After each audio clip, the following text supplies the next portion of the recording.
Whether you're an individual, organization, or institution active in international development, Development Aid is here to empower you. Procurement notices, funding and grants opportunities, lists of potential partners, insights into market trends, databases of development professionals, webinars, latest news, and much more. Don't just be active in international development, thrive in it. Stay informed and connected. Visit developmentaid.org today and see how we can help you achieve your sustainable development goals together. Hello everyone, welcome to Development Aid Dialogues, our new project exploring the heart of humanitarian aid's most pressing topics. I'm your host, Hisham Allah. Today we have been exploring the power of partnerships for sustainable development with Kim Bettcher, Director of Policy and Program Learning at the Center for International Private Enterprise, SIPE. Good morning and welcome to Development Aid Dialogues. Kim, imagine a developing country facing a severe food security crisis and a government that has recognized the need for a multi-stakeholder collaboration. What key challenges might this partnership encounter, and what strategies could overcome these obstacles to achieve a successful resolution? Well, I actually have just returned from Ethiopia last week, where I was at a conference on business for peace in Sudan, where they are in fact facing a food crisis. And that's a situation where with limited international relief, the private sector is the one that's out there moving goods and delivering food to the extent it can. But it's also a situation where there's a lack of an organizing framework. So I think having collaboration frameworks in place can be powerful. I'll give you the example of Yemen, where about 10 years ago, SIPE hosted a local set of actors, chambers of commerce, nonprofits, to think about the future of the country and to think about how to handle crisis, both.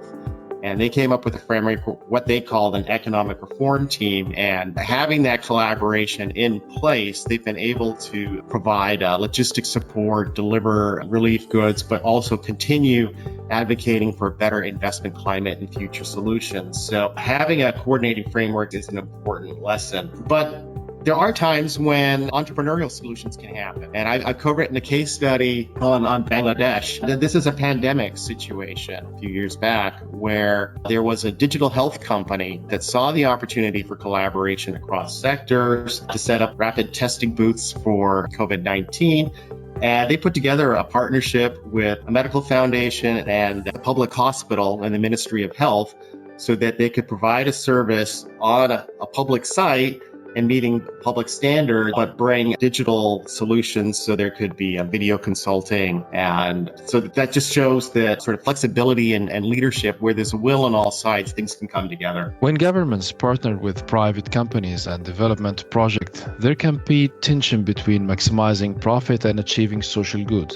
How can these partnerships be structured to encourage companies to prioritize both aspects? The lesson I have found over time is that it's not enough to say that, business can prosper by working for a social license and trying to be a responsible community member. Sometimes you have to look for a better defined business case. So taking the time to identify the specific business case, which is going to vary by situation.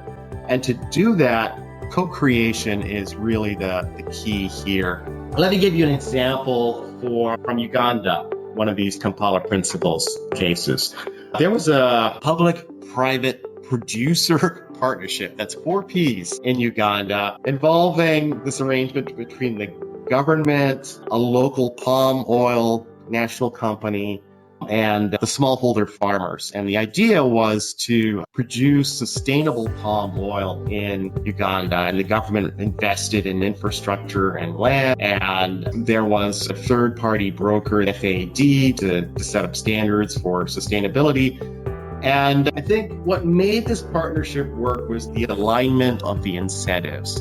We can't stress the incentives enough, and the voice. So smallholder farmers, they had a cooperative in the governing structure. So their interests, their livelihoods were always at the table. And then they brought in a German technology company with a digital solution. So SMS solutions for farmers so that they could process their inventories and have pricing information and all of that. and basically set them up for effective exports. And, the reason this works with SAP is that SAP is not doing this as a matter of corporate social responsibility. They're looking ahead to the future development of markets and technology that can develop that. So if you have this co-creation, you can get the incentives right. And finally, I think a great example for co-creation is the Global Alliance for Trade Facilitation, in which SITE is a partner. And that has a structure where the steering committee globally is government or donors and business. And together they identify the opportunities in a country to streamline the flow of goods and services at the border, where they see a development purpose and a business purpose, and where they both agree, that's where they intervene. So multi-stakeholder collaborations bring together diverse groups. However, this can also lead to communication challenges and slow decision-making. What are some strengths and weaknesses for such collaborations, and how these challenges be effectively mitigated? So the question isn't whether we collaborate, but how and how much. We have to recognize that partnerships are an investment. And if we build expensive, time-consuming structures for partnership that don't deliver, they're not going to be sustained and they're going to fail. So one has to think through how much institutionalization really is needed. Sometimes a light touch is really good. And forgive me if I bring an example from the United States, from the city of Boston. Boston had a rundown seaport district that really wasn't serving the economy or the community. It was cut off from the city. And the mayor at that time, Mayor Menino, had a vision to turn this old district into an innovation district. And when he did this, he did not have a blueprint, a master plan for innovation. He did not have a team and a budget for innovation, but he used the power of networks and his political support. He invited in a leading incubator of entrepreneurs into the district. He supported community relations and networking, brought artists in, and this has become a thriving part of Boston's startup scene today. So sometimes the softer, lighter touch is better and not so expensive. On the other hand, more formalized structures can be really important. And in terms of the value of this, I would look at Kenya, where over 10 years now, the apex private sector organizations got good at advocating for a better business environment, more inclusive opportunity, more predictable business. Kenya Private Sector Alliance, a SITE partner, was the leader in this. They had their own national business agenda process, which was really a bottom-up effort to take business priorities and organize them and filter them and bring them to government in a coherent way. And then from the government side, right, the government reciprocated at the top with an annual presidential roundtable. So, the CEO of the Private Sector Alliance would sit down with the president of the country, and annually they would check on progress. So with this kind of investment and then supporting dialogue structures with the ministries and more locally, they were able to move Kenya up, get this, 68 ranks in the doing business indicators in about 5 years. It's a phenomenal acceleration. So that's thanks to the power of public-private dialogue and structured dialogue. Having those platforms for continuous feedback. What strategies can bridge these divides and encourage effective collaboration and development challenges? I sit in meetings with governments, with multilateral or intergovernmental bodies, trying to bring a private sector perspective in. And often we see on the government side a preference for top-down solutions, sometimes for very technical solutions, and government tends to be risk averse.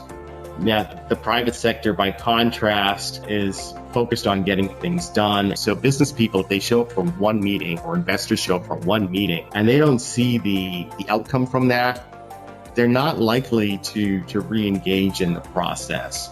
So I think there are strengths and weaknesses to both sides. What the private sector can do is entrepreneurial and managerial strengths to the table.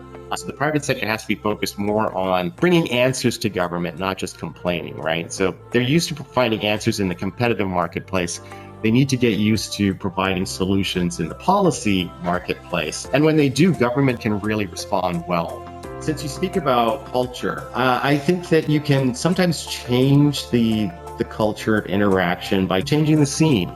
How are you bringing these two sides together? And a refreshing thing to do is to have a site visit, for example, where public and private representatives go visit a port where customs processing happens, or visit factory. And that takes them away from their usual sort of positioning and formal relationships. And they get to know each other as people. Building relationships really helps to clear up some misunderstandings. Government starts to see that business isn't only about greed, that they, have an interest in investing in the future of communities. And so finding places to come together and the best of both worlds. So you are discussing bridging the gaps between the private and governmental sector. Development partnerships often face challenges in maintaining long-term sustainability. So how can these partnerships be structured to ensure they continue to deliver benefits beyond the initial project phase? I want to point out two things. First, one is that we shouldn't be overly focused on the sustainability of structures for partnership. We really want to focus on the sustainability of collaboration and solutions.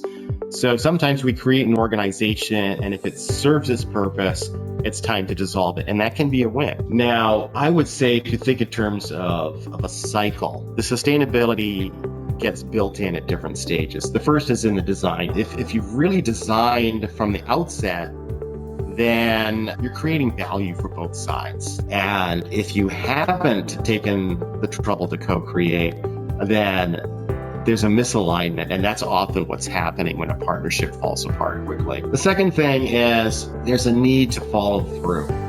And I speak often from the perspective of public-private dialogue. And in many cases, dialogue is seen as a one-time event. People come together, they make some agreement, and then that's the end of it. We had a project in Lagos, Nigeria, where business came together, the Lagos Chamber came together with government, a couple of agencies, the Food and Drug Agency and the Revenue Service, to work on integrity and fighting corruption. And they came together, they found solutions that were using more technology and reducing the human interface. And after agreement was reached, nothing happened, nothing got implemented. But business had to take leadership to continually follow up on what was discussed and agreed. So taking good notes, keeping a matrix of progress on recommendations, following up bilaterally with different ministries. And it takes that initiative, persistence to make implementation happen within the overall agreement. And then finally, if you're getting results, then people come back for more. Right? And I like to talk about this kind of collaboration as a good sandwich, right? If it's not feeding you, then you're going to do something else. But if it's tasty and it's nourishing you, you'll come back for more and you'll keep at it. Measuring the success of development partnerships can be tricky. How can we define and track progress toward achieving stated goals? Yes, we need measurement.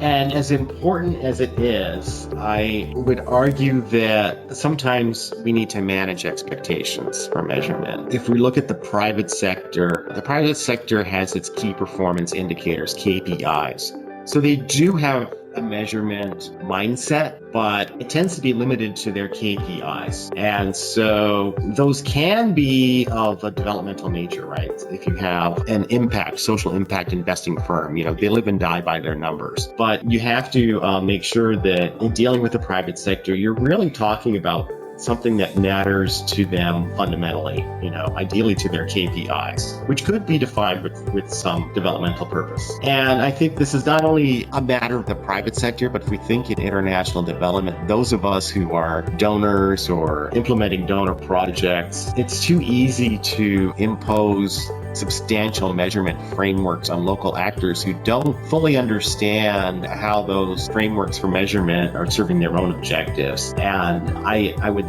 appeal that we at least make those the core of measurement as much as we can. And let me now turn to one of the flagships for measurement. Again, the Global Partnership for Effective Development Cooperation has a biannual measurement process on measuring partnerships. So that is certainly the standard to check for global partnerships. A couple of lessons have emerged from that process, especially when it comes to private sector engagement. The first lesson is around perspectives. It is really important to capture the facts and do that in a systematic way. But we also get a very different understanding of partnership if we get the perspectives from the different sides of the partnership. Hear from the government, hear from the business, hear from the nonprofit organizations, and they will tell you different things about how relevant they think the agenda is, about how inclusive the partnerships have been, whether they're achieving results. And so in this context, and others as well, as much as it's important to have the monitoring and the mapping on a factual basis, you need some kind of complementary process to get stakeholder perspectives to sort of drill down and see what's beneath those numbers and have a better understanding of what those numbers mean. Another lesson from the Global Partnership for Development Cooperation is that monitoring and measurement cannot stand alone, right? It has to be linked to some sort of mechanism to drive action. And the Global Partnership for Development Cooperation has brought in what it calls action dialogues. Okay, Kim, I want to ask about the role of transparency and accountability. How can transparency and accountability be maintained throughout the process to ensure all parties are held responsible for their actions and commitments? Well, let me just throw in a really interesting anti-corruption example where the private sector was the one to lead on anti-corruption in Thailand. And SITE supported the development of a coalition there by the private sector in which companies made a number of commitments, and not only to make a kind of pledge against bribery and corrupt practices, but to implement policies and systems and to commit to information sharing and to be even audited. And this is a very high level of partnership. It takes a lot of trust and commitment. And that had built-in mechanisms for peer verification. So companies could check what their peer companies were doing and support them. And there was a checklist and an audit component built in to see that companies were actually implementing the practices that they said they would. And then this opened up all kinds of possibilities for information sharing and collective action against corruption. Based on your experience, do you believe that governments in the third world typically accept the idea of having a third party oversee and monitor such process to ensure government accountability? Governments willingly buy into this process, even for the private sector engagement component to assess the Kampala principles. About 18 governments have now agreed that they want to do this. So voluntarily, governments do join on when they see a reason. It's not so easy for a private sector actor alone to oversee government, but I mentioned the example of working groups where they can do this together. And we also have some think tanks. I'm thinking of South Asia, for example, that have monitored government progress. And it can be a little sticky situation, but it comes down to the reliability, especially of using official and publicly available measures and building the trust that the objective is to help the government achieve its objectives, right? So sometimes it's a matter of credible technical strength, but also, managing your relationships a little bit. Okay, looking ahead, what trends do you see shaping the future of development partnerships? And how can organizations like SITE best support and encourage effective collaboration for sustainable development? Trends can be hard to assess because a lot of this work is cyclical in nature. I think sort of a recognition of the importance of the private sector and markets and strong governance will come and go. One thing I would say that is a current trend to watch is the global decline in civic space. A good number of countries have introduced new laws, NGO laws, so-called foreign agent laws to restrict what domestic non-state actors, nonprofit actors can do in the community, in the policy space, on political issues. And as that sector gets squeezed, that reduces what you could call the enabling environment for partnerships. So if civil society organizations are not seen as legitimate actors to participate in partnerships, or if they're unable to collaborate as actors, then that just reduces the scope of possible collaboration. On the business side, I would say that trust in business is maybe not a new trend, but something that's being understood better. My team at SIPE commissioned studies a couple of years ago in 3 countries, and that was Ukraine, Tunisia, and Bolivia. And we asked the public in these professional polls what their views were on the economy, what their concerns are, what they felt about the role of the private sector in economic recovery, how they felt about the role of government. And one of the recurring findings is that citizens, the public, did have a higher level of trust in business than in any other government or social institution. This is true across countries. And not only did they have trust in business, especially small business, but they had an expectation that business would take a leading role in the economy and in recovery. That's not to say that they did not also expect government to play a role, right? They do. And they also want business to be a better partner. So, the takeaway here is that business needs to have the confidence to innovate and lead development solutions, but it also has to think much more consciously about what are the priorities of other sectors and how it can be a better partner. And we've started looking at some of these examples. And we have for community development and youth development examples in Malaysia on anti-corruption, or in the Philippines on right to information or access to information. So we are seeing spaces where business and civil society, where again, the cultures can be pretty different, but finding those opportunities to come together. And I think that as difficult as it is, that will be one of the main steps forward. Well, development projects often struggle to reach marginalized populations. How can partnerships be designed to be more inclusive and ensure everyone benefits from development efforts, particularly considering SIPE's focus on democratic and economic participation? Yes, it's one of the great ironies that we want development to be about spreading wider benefit, and yet it's one of the hardest things to do effectively. For me, first, I would say that inclusion is a SIPE core value, and the way that programs are inclusive is by giving voice to the organizations and the constituencies that we want to empower. I think a strictly beneficiary perspective is not enough. We have to inculcate leadership in these populations and give them access and empower them to help shape the programs and the policies in the communities.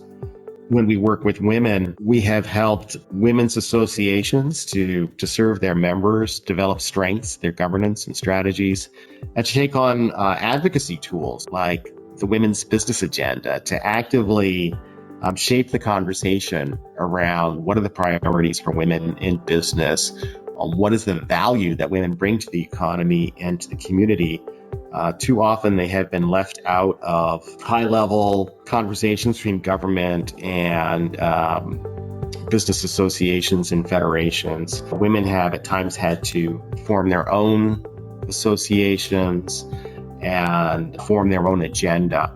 And maybe that's not how it should be, but the reality is that having them lead is essential. And in fact, women from South Asia to Nigeria, Latin America, they're finding ways to get changes that actually benefit them around access to finance, for example. Similarly, SIPE has supported programs with the entrepreneurs in the informal economy, Senegal, for example, or Zimbabwe, holding town halls, dialogue structures so that they can have a voice and resist decisions made, without them. So in Zimbabwe, there was a decision to close all of the informal markets. And the way they operate is often not ideal, but you need to find solutions instead of closing down livelihoods for the population. So I think voice is really key. But then beyond that, anyone who's supporting public-private dialogue initiatives or collaboration, you have to recognize the reality that most of the marginalized populations are not going to be well represented in informal organizations. And so you have to think creatively about how to get in touch with these people and find out what their priorities are. And there's no one way, but you can do it through surveys, you can do it through proxy organizations who know these populations well. But the typical dialogue structures on their own are not going to be enough because they're just not going to show up represented by the main business bodies.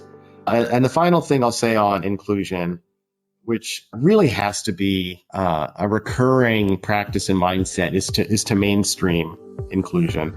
I've been involved with projects where women's participation, for example, is designed into the project, but a project's life, has many changes in it, and it's so easy to kind of overlook that you need to bring in those voices and that participation at every step of the way. It has to be a very conscious effort. It has to be built into our processes and not something that is a check the box in a proposal. Okay. Technology is playing an increasingly important role in development. How can partnerships leverage the technology to improve communication, data sharing, and overall project effectiveness? Well, clearly technology is changing the world fast, and we have to be mindful of that and stay on top of it. And part of SIPE's response is that we have recently launched Center for Digital Economy and Governance. Check that out, which institutionalizes work that SIPE has been doing for several years in this area. One lesson, not to get so blinded by technology that we see technology as always the solution that shapes the partnership. I think the way you phrase it is better, that partnerships leverage technology. So we have to come back to fundamental principles of organizing partnerships and then see how technology enhances those things and not replaces. So in other words, I often see that low-tech solutions are compelling. If one's having an inclusive dialogue or collaboration, we saw during the pandemic that technologies like Zoom conferencing are effective ways to reach people in more remote areas, people who can't show up in person, who don't have the time to travel, can't afford it. It can bring people a little bit closer to their government. And it's a well understood technology, and so more widely used. We have other technologies for transparency, a number of portals about regulation, about government initiatives, and those are quite useful. And I think, again, best paired with good mechanisms for conversation and collaboration. I would check out the Danish Business Forum as one that is a nice pairing of dialogue and technology. I think that it will be useful in terms of accountability, that we can keep better track of policy agendas. But technology is also going to shape things in ways that we don't fully predict. I love how we had an example of a partner from Poland that responded to the crisis of refugees coming from Ukraine. And it was the civil society organizations that modeled the response to support Ukrainian refugees, but it was business that scaled up the solution in a large way by digitizing the matching and using its networks. And so networking is powerful, and sometimes it doesn't need a big partnership structure. So I think because technology facilitates networks, that's a power that we want to use. And I'm sure, we work with all kinds of business membership organizations that artificial intelligence is going to serve them well in their marketing. But ultimately, the marketing isn't going to mean anything if they aren't staying relevant to today's issues, staying relevant to their constituencies, creating a value proposition. So this all comes back to what we talked about before, about the need to found partnerships on good, consciously developed articulation of what is the mutual value and what is the common purpose. And then you bring together the tools to help it. Thank you, Kim, for this rich and valuable insights. As Sebastian Pinera, former president of Chile, reminds us, we have got to move beyond the idea that the public and private sectors are at odds. The governments have to lay the groundwork for private equity to productively invest in things like education. It's a partnership, not a battle. Kim's experience at SIBE exemplified this very notion. Remember, development aid is here to equip you with the resources and connections to make differences.